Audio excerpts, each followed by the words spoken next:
Bismillahirrahmanirrahim. Assalamualaikum warahmatullahi wabarakatuh. Ya, selamat siang Bapak Ibu semuanya. Sebelum kita memulai aktivitas kita di siang ini, saya persilakan untuk berdoa. Semoga kegiatan kita pada hari ini berjalan lancar dan bisa bermanfaat untuk kita semua. Berdoa mulai. Selesai. Tapi alhamdulillah pada kesempatan hari ini kita masih diberi kesempatan ya untuk berkumpul pada agenda kegiatan keempat pada kombel kita, yaitu SDN Segentu Sindawang Bijak Berilmu, di mana pada hari ini yaitu ada Pak Rudiansyah akan membawakan atau mempresentasikan kegiatan CKD ya Bapak ya. Ya, berhubungan dengan kegiatan olahraga. Semoga apa yang disampaikan oleh Bapak Rudiansyah nanti bisa kita terapkan di dalam kegiatan pembelajaran kita di kelas sehingga memberikan dampak positif kepada murid kita semuanya. Tapi sebelumnya Bapak Ibu, saya ingin sedikit menyampaikan informasi di mana informasi ini saya dapatkan dari BGP. Ini berhubungan dengan komunitas belajar di dalam sekolah. Di mana di sini pada kegiatan yang kedua, saya lihat PPT-nya, yaitu tentang survei komunitas belajar. Ini diharapkan bisa diisi oleh masing-masing pendidik yang ada di sekolah yang berhubungan dengan kombel. Dimanapun berada sekarang, kombel atau komunitas belajar di dalam sekolah itu lagi digalakkan ya Bapak ya. Ini program dari Dinas Pendidikan juga bekerja sama dengan BGP dan BPMP tingkat provinsi.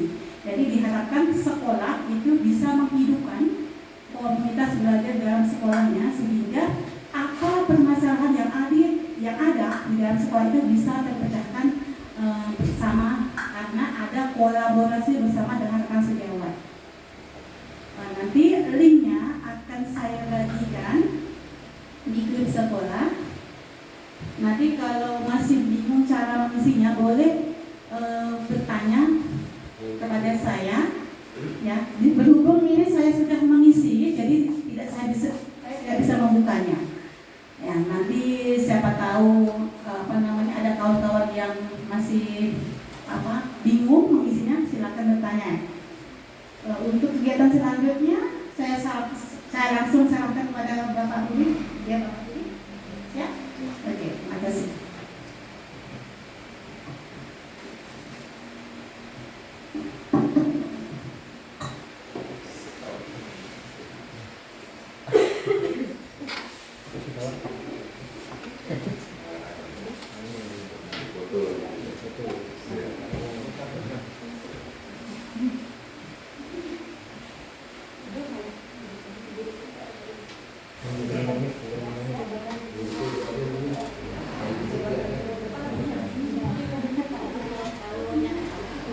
Oke, baiklah. Terima kasih kepada Ibu Win yang sudah memberikan saya kesempatan. Assalamualaikum warahmatullahi wabarakatuh. Selamat siang Bapak Ibu. Apakah masih ngantuk atau masih kelaparan? Sudah ya? Sudah makan semua, sudah minum semua. Oke. Sebelumnya sebelumnya mohon izin untuk kepala sekolah saya mengambil alih kegiatan ini. Ya, baiklah, pada kesempatan ini saya akan mencoba berbagi praktik baik, yaitu tentang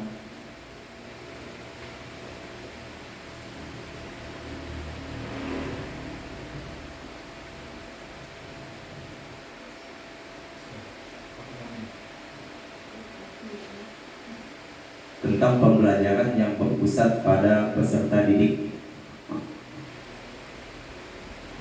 Ya, mungkin sebelum saya tampil di sini, Bapak Ibu sudah pernah mendapatkan pembelajaran yang intinya itu berpusat pada peserta didik. Seperti yang sudah kita dapatkan pada platform Merdeka Mengajar. Di situ sudah disebutkan ya, sudah jelas. Jadi kita itu pada zaman sekarang ini memang harus mengubah untuk pembelajaran yang dulunya kita itu pembelajarannya bersifat komando atau yang berpusat kepada guru. Nah, sekarang ini pemerintah mencoba untuk membalikkannya, yaitu berpusat pada peserta didik. Oke, selanjutnya, nah, pertanyaan pemantik nih. Ini pertanyaannya dikhususkan untuk Bapak dan Ibu. Ya. Yang pertama, sejauh apa peserta didik memilih apa yang akan mereka pelajari selama ini, maksudnya ya, untuk kurikulum Merdeka. Yang kedua, apa kekhawatiran yang muncul dalam diri kita sebagai pengajar itu ketika mendengar peserta didik memilih apa yang akan mereka pelajari. Mungkin di sini kita bertanya-tanya ya. Nah, kemudian yang ketiga itu, apakah peserta didik akan mampu bertanggung jawab atas pilihannya? Nah, karena kembali lagi ke judul tadi, berpusat pada peserta didik. Ya. Oke, mungkin di antara tiga pertanyaan ini ada Bapak Ibu yang bisa menjawab. Silakan, tidak apa-apa ya Bapak Ibu, jangan takut untuk mengemukakan pendapat. Silakan dijawab, tidak apa-apa. Kita di sini mencoba untuk berbagi, berkolaborasi, dan kemudian menyatukan tujuan kita, tujuan pembelajaran kita.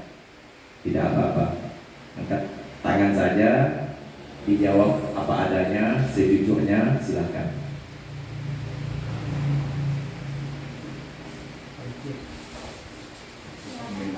Silakan Bapak Ibu. Sebelum kita masuk ke pembahasan, ini kan pertanyaan pemantik nih, pertanyaan yang mengundang pendapat kita. Jawab saja, tidak apa-apa.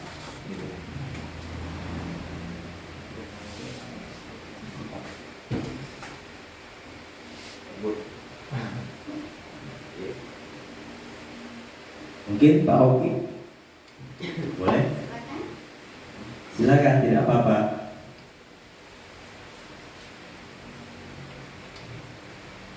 Atau mungkin Ibu Lina.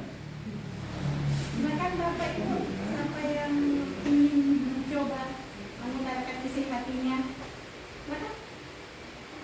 Adik-adik mahasiswa boleh? Ya, betul, adik-adik mahasiswa mungkin boleh juga, silakan. Ya. Tidak apa-apa, jangan takut. Tidak dimarahi kok, santai saja, jangan tegang.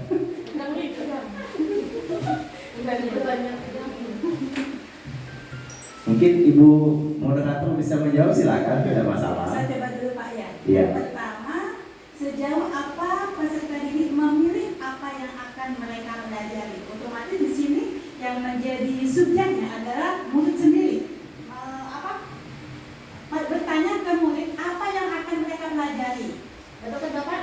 Ya. Ya. Otomatis mereka akan memilih materi yang menyenangkan bagi mereka sambil bermain. Jadi tidak hanya guru yang menentukan materi atau metode apa yang akan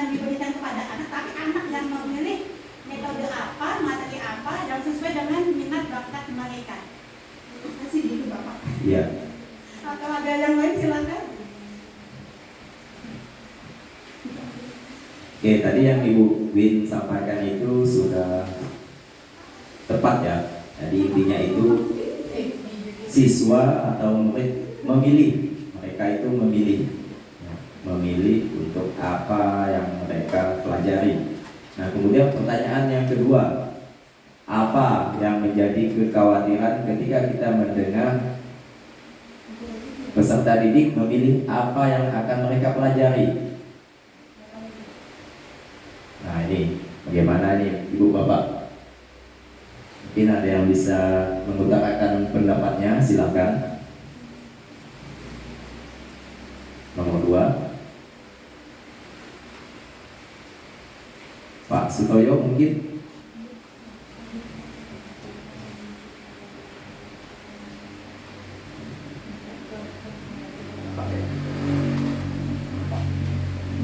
Yang menjadi kekhawatiran kita ketika siswa itu memilih, seandainya nih siswa memilih pelajaran bahasa Indonesia, mereka itu sukanya tentang puisi. Nah, itu apa yang kita khawatirkan tentang pilihan mereka memilih tentang puisi? Apakah itu dampaknya negatif ataupun positif? Nah, itu yang dimaksud pertanyaan ini.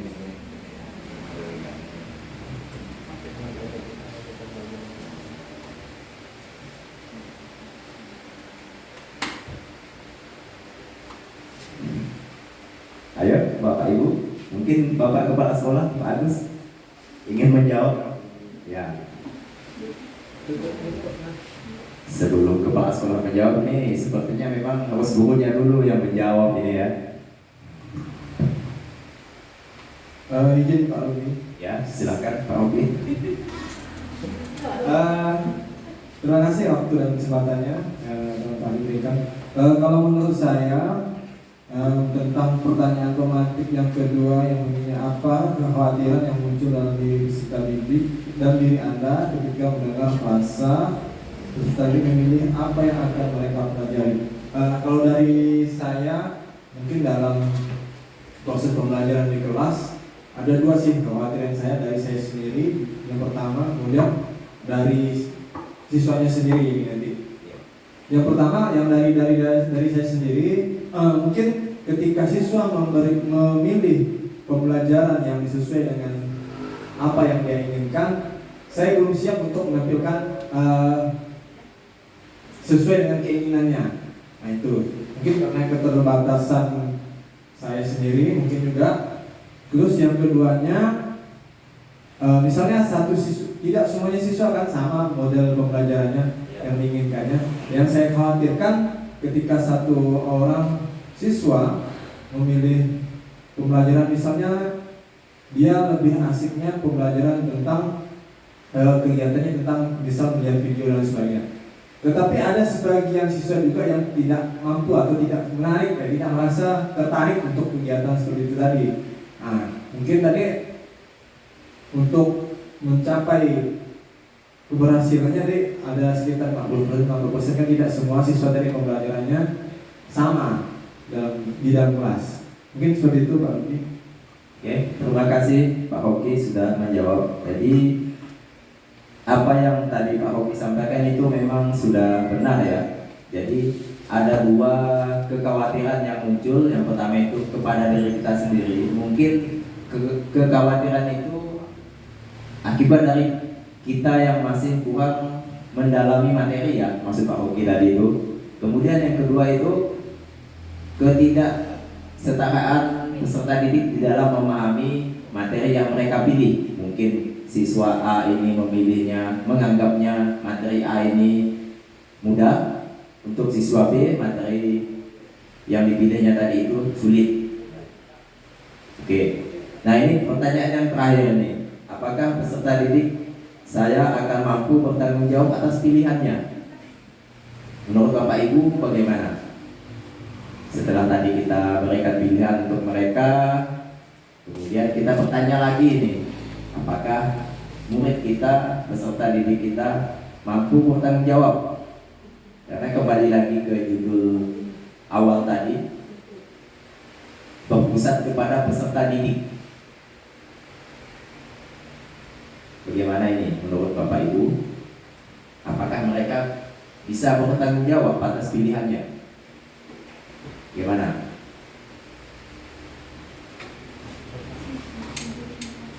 Ayo, mungkin Ibu Dita bisa bantu menjawab.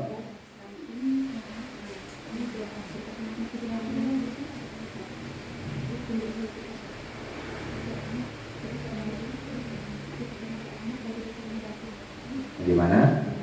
Ibu Dea mungkin bisa membantu menjawab pertanyaan yang terakhir, yang ketiga. Silakan, jangan takut Ibu Dea. Masih siang ini.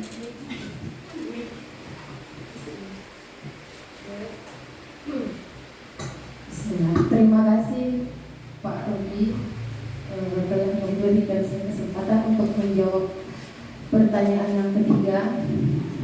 Dari pertanyaannya yaitu apakah peserta didik saya akan mampu bertanggung jawab atas pilihannya? Oke. Di sini kan siswa kembali lagi ke pertanyaan yang pertama. Ya. Tadi kan dia memilih pelajaran yang mereka pelajari.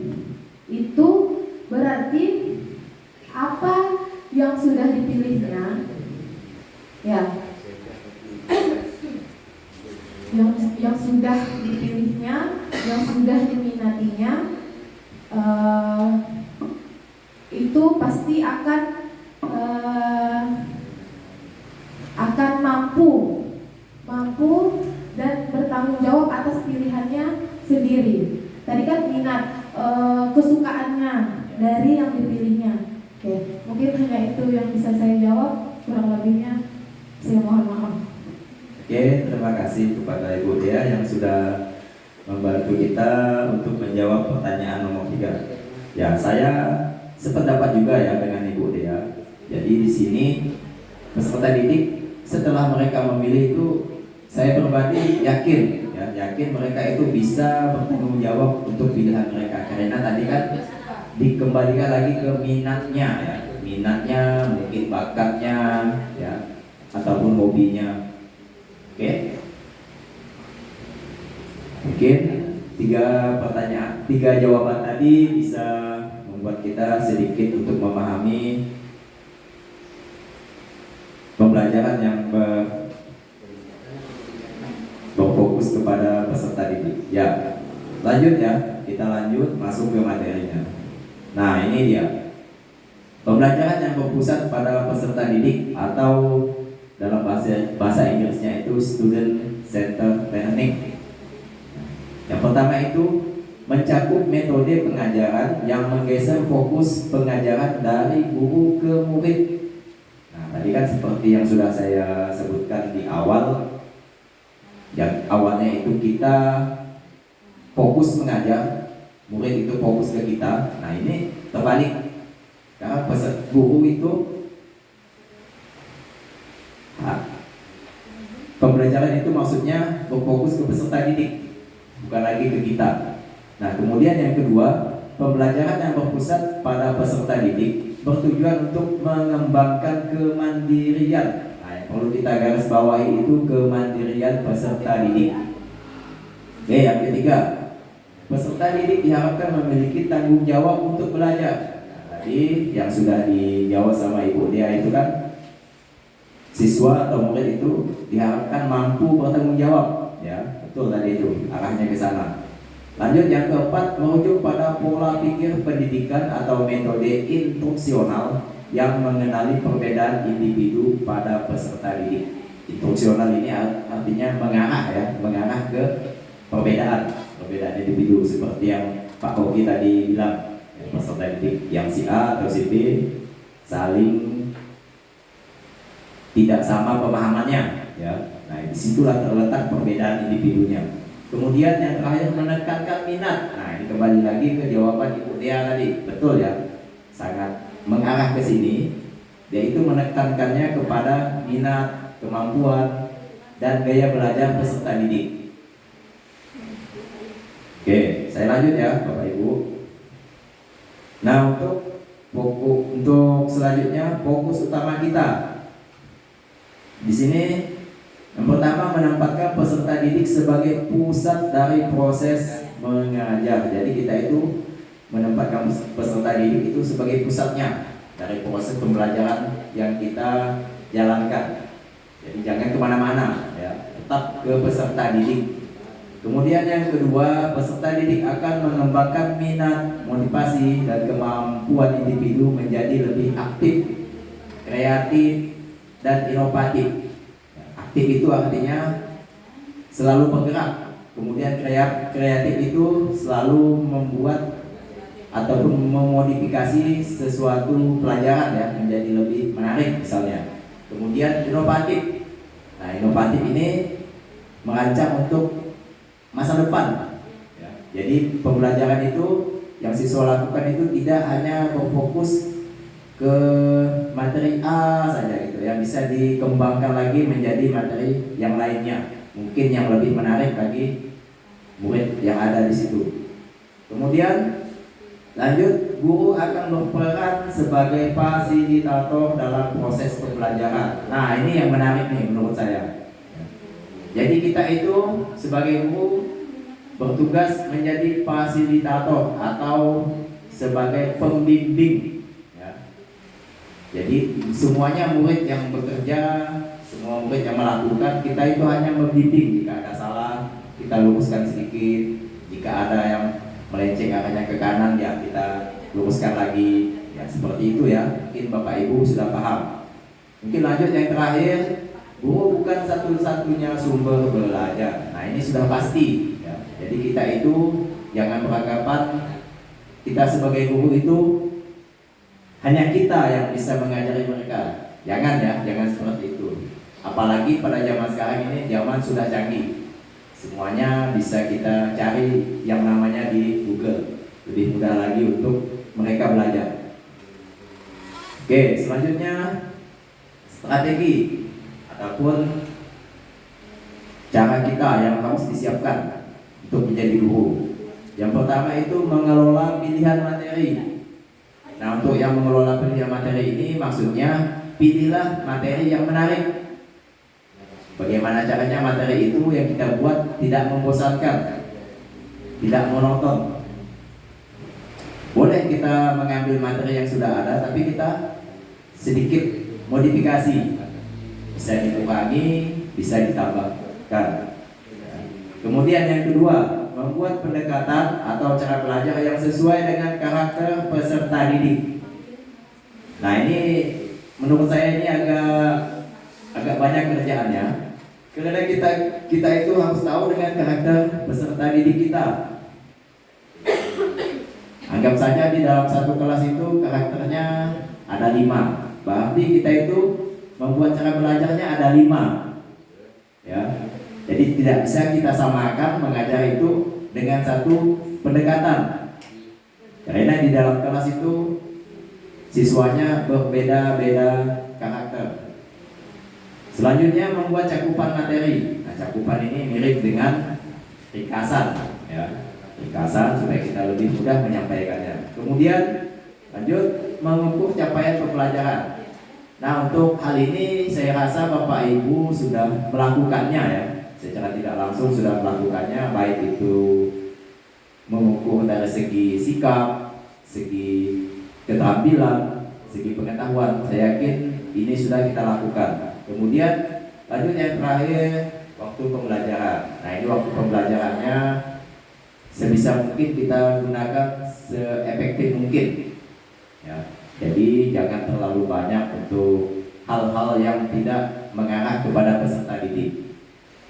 Selanjutnya, ciri-ciri pembelajaran yang berpusat pada peserta didik. Nah, ini ada 9 ya.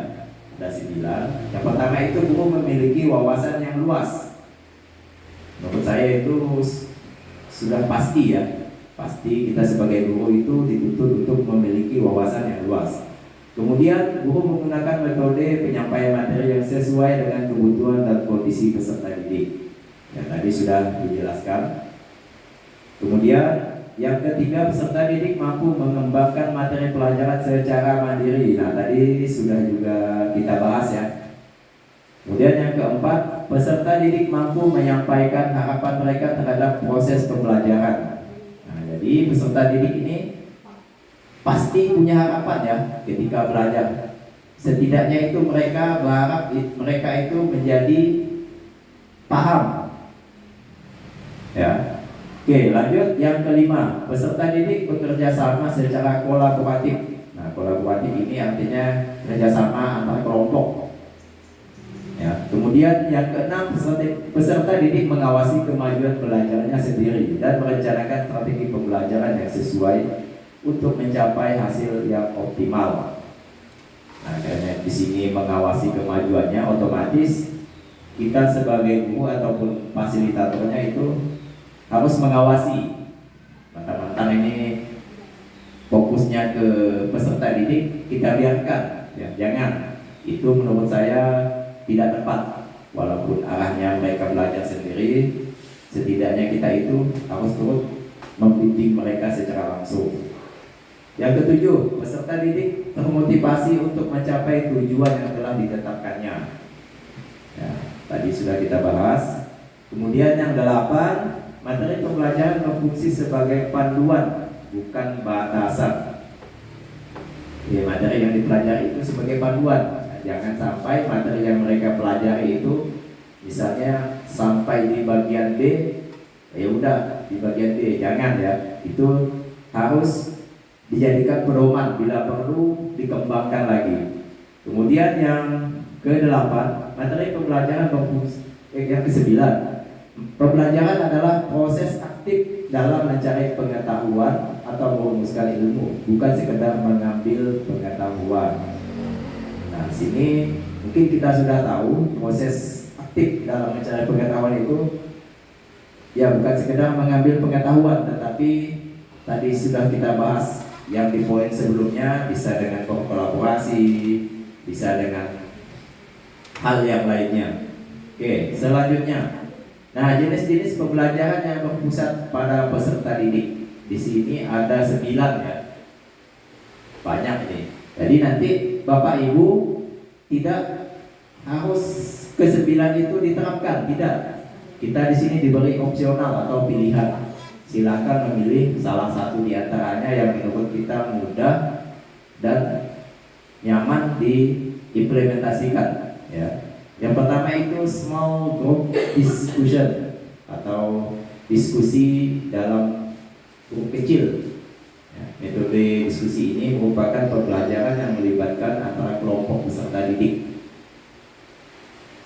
untuk tujuan menggali atau memperdebat topik atau permasalahan tertentu. Yang kedua, role play simulation, simulasi bermain. Nah, menurut saya ini kita di sekolah tidak juga harus menonton untuk belajar. Yang lebih asiknya itu memang kita selipkan semacam permainan, boleh dengan permainan berbentuk ice breaking atau permainan dalam bentuk kuis, ya itu boleh. Nah, ini jenis pembelajaran simulasi permainan. Kemudian yang ketiga, discovery learning. Nah, ini berbentuk penelitian.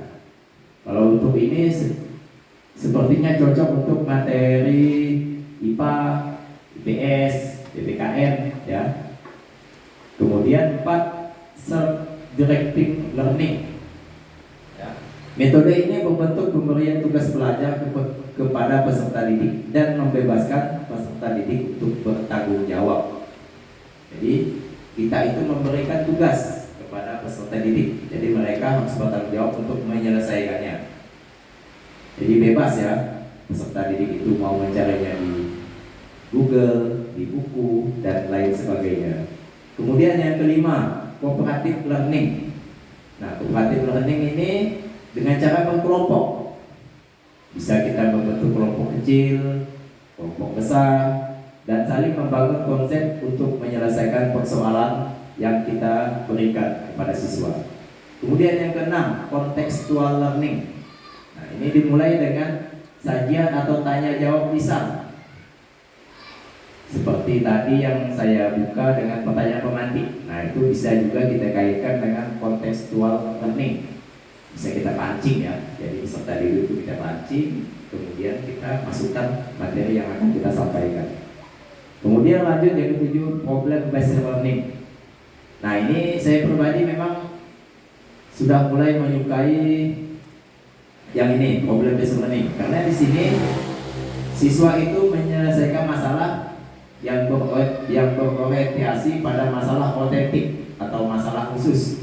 Misalnya kita memberikan masalah tentang pertumbuhan tanaman, bagaimana caranya kita mencangkok ataupun mengopulasi. Nah, di situ kita bisa berikan masalah ya, masalah, kemudian mereka juga yang menyelesaikannya.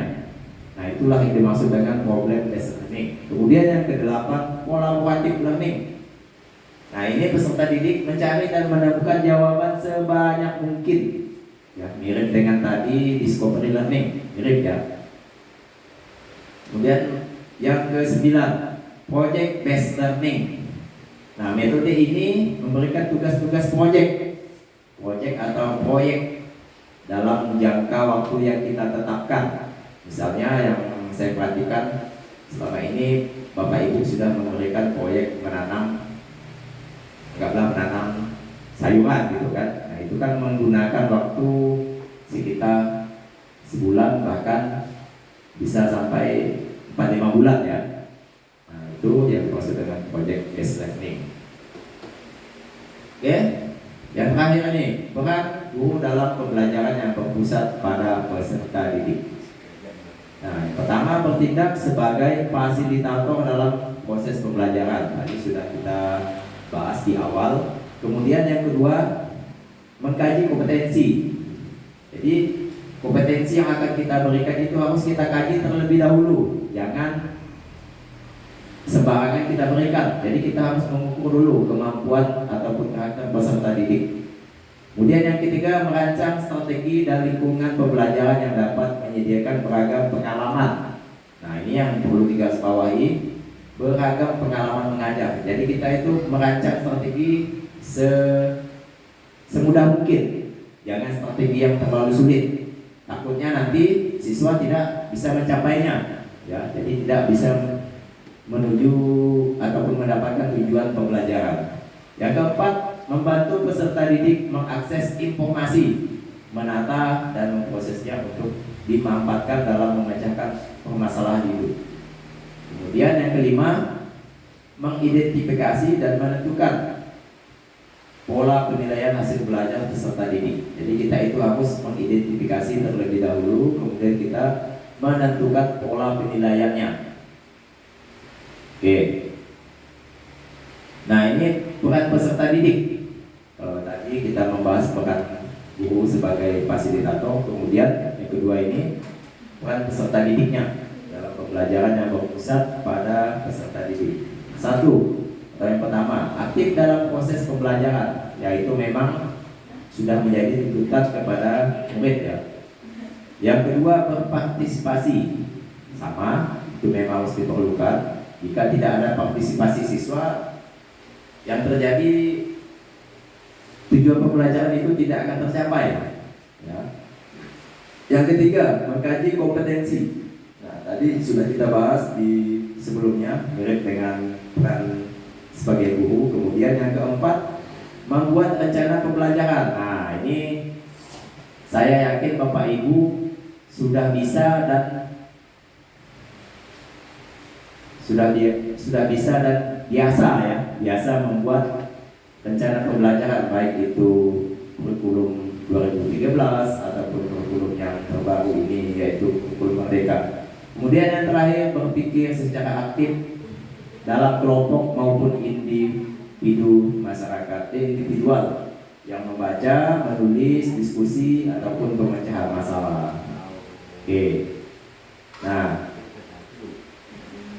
sudah selesai materinya. Kemudian di sini mungkin saya akan mengajak Bapak Ibu untuk membuat rancangan ya, rancangan dari jenis-jenis pembelajaran yang tadi sudah kita lihat dan kita simak bersama. Ada berapa tadi Bapak Ibu?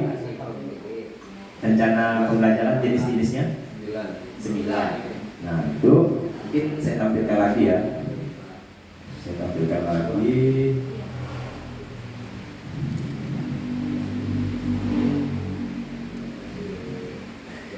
Nah ini bebas memilih. Di sini kita belajar bersama ya Bapak Ibu. Jadi jangan takut salah, tidak ada yang benar, tidak ada yang betul. Jadi kita di sini mencoba untuk berkolaborasi. Bagaimana caranya membuat pembelajaran yang berpusat pada peserta didik. Silakan dipilih, ada 9. Yang pertama small discussion group. Kemudian yang kedua role play simulation, discovery, kooperatif, contextual, problem based learning, kolaboratif, atau project based learning. Mungkin kita sepakati sekitar 10 menit lah ya Bapak Ibu ya, buat rancangan yang Bapak Ibu ketahui. Silakan. Tidak apa-apa, coret-coret di kertas, tidak apa-apa. Ya, nomor 2 role play simulation. Boleh kita sepakati mungkin sekitar 10 menit atau 15 menit untuk merancang ya, cukup merancang. Jangan sampai ke implementasinya, rancang saja dulu.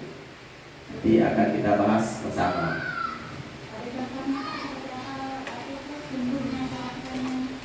Nah, kalau saya memilih untuk sementara ini saya memilih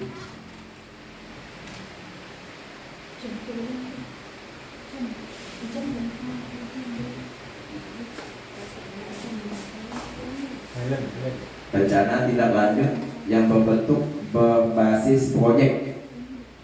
Dalam jangka panjang saya mengambilnya. Saya merencanakan pada hari ini, tapi nanti pelaksanaannya mungkin pada akhir semester. Karena kegiatannya ini yang saya ambil membentuk proyek, yaitu memakan waktu yang tidak mungkin kita kerjakan dalam 1 hari.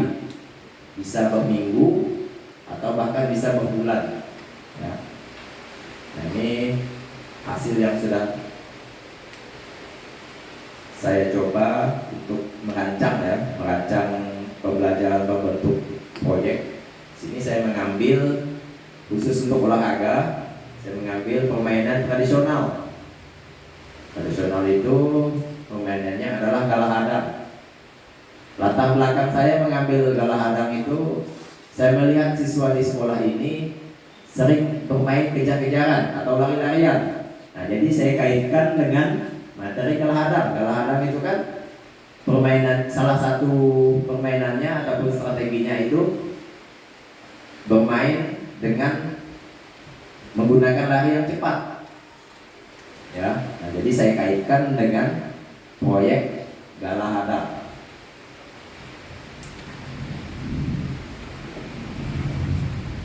Untuk contoh-contoh yang lain belum saya ambil karena saya masih mencoba untuk mempelajari berbasis proyek ini.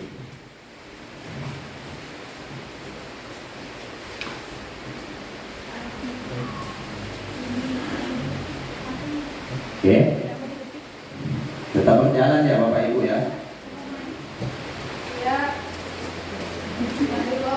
Waktunya masih lama, santai-santai saja. Ini hanya rancangan Bapak Ibu. Silakan merancang pembelajaran yang berfokus pada peserta didik dengan memilih salah satu jenis